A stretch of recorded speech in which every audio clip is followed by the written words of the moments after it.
What if I told you one of the best places to operate your ham radio isn't in your shack?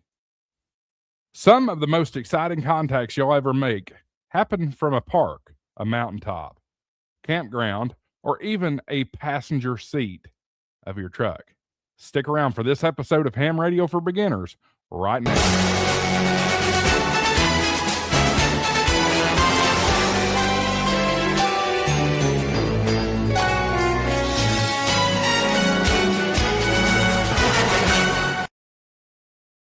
Hello, everybody. Welcome back to Ham Shack TV. I'm your host, Josh AA4WX. Make sure you smash that subscribe button and that thumbs up button. Get this out there so as many people can watch it as possible. Don't forget to check out my friends at Gigaparts, 6123 University Avenue in Huntsville, Alabama. The greatest selection of ham radio equipment, PCs. You can build your own computer there. They've got gaming furniture. They've got photography needs, all kinds of great stuff. Go check them out, gigaparts.com. Or visit their beautiful showroom there in Huntsville, Alabama, 6123 University Avenue, near the campus of University of Alabama, Huntsville. We appreciate Gigapart's support of Ham Shack TV. So far in this series, we've covered getting licensed, making contacts, joining nets, digital modes, and confirming your QSOs. Today, it's time to leave the shack behind, and let's talk about portable operating. Why operate away from home? One of the things that makes amateur radio unique that it isn't tied to one location. Your station can go almost anywhere. You don't need a giant tower or a dedicated radio room to enjoy the hobby. In fact, some operators spend more time outside than they do inside. Portable operations is fun because every location is different. Every setup is different. And every activation is a new adventure, base, mobile, or portable. Before we go any further, let's define a few common terms here. A base station is your home station.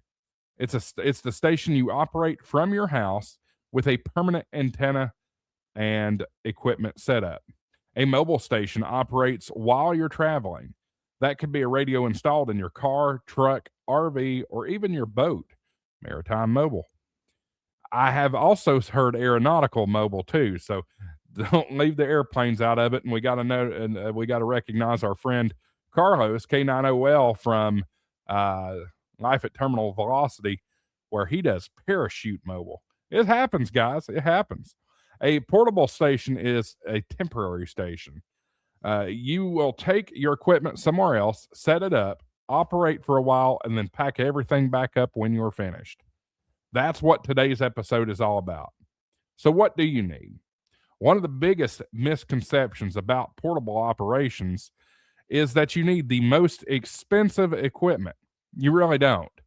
A basic portable station might include a radio, a battery, an antenna, a length of coax, and something to log your contacts.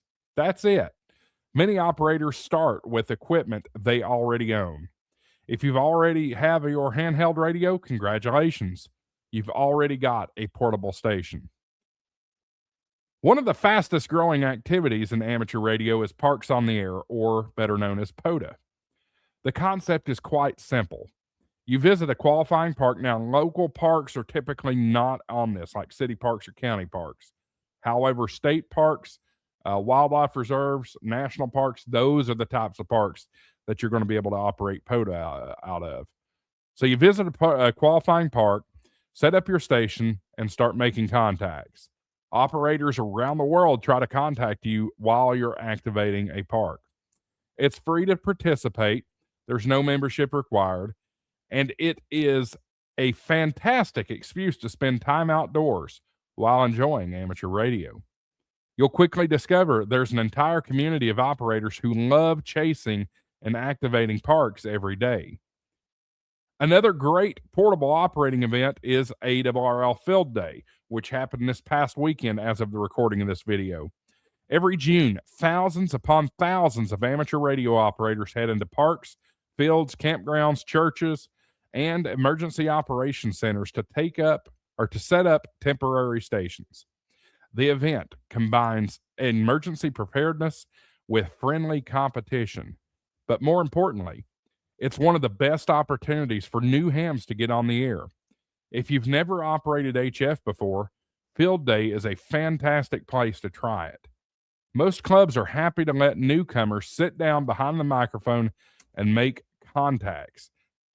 Have a good look for the Field Day that has a GOTA station. That's GOTA, get on the air. That's where you're going to get a chance to sit down and make some contacts. Now, let's talk about portable antennas. Portable antennas come in all shapes and sizes. Some operators throw a wire in a tree. Others use telescoping fiberglass poles. Some use magnetic loop antennas. Others carry lightweight vertical antennas. There isn't one perfect portable antenna. The best antenna is the one that gets you, is easy for you to deploy and gets you on the air. Don't overthink it.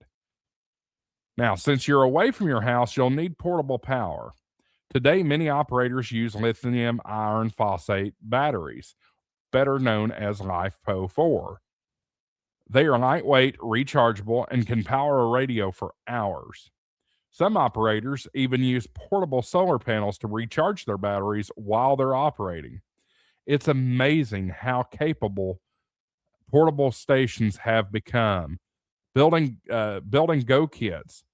As you spend more time in the hobby, you'll probably hear people talk about a Go kit. I know my friend KK4PAL. He builds the cases for them using Apache cases. Go check out his channel, KK4PAL Ham Radio Unleashed, and give him a subscribe. A Go kit is simply a container that holds everything you need for a portable operation. Your radio, batteries, microphones, coax, adapters, logbooks, tools, and even snacks. Got to have snacks, right, if you're a ham. The goal is simple. Grab one bag and you're ready to go. Whenever you're operating outdoors, remember a few basic safety tips. The biggest one, watch for overhead power lines before raising an antenna. Another one, especially in this summer heat, is stay hydrated. Be aware of changing weather. Always know the weather forecast before you sit down and do an activation portable. And always respect park rules and private property. Leave every operating location cleaner than you found it. Good operators are good ambassadors for amateur radio. Portable operating teaches you skills that operating from a home often does not. You'll learn how antennas work, and you'll become a better person at troubleshooting. You'll improve your operating skills, and you'll gain confidence setting up your station in different environments. Every activation you make, you become a better operator. Now, finally, one of my favorite things about amateur radio is that it gets me outside. Instead of sitting in the shack every weekend, I can visit a park, I can travel, I can meet other operators, and enjoy the hobby in places I think I might have not gone otherwise. If you've never tried portable operating, I encourage you to give it a shot.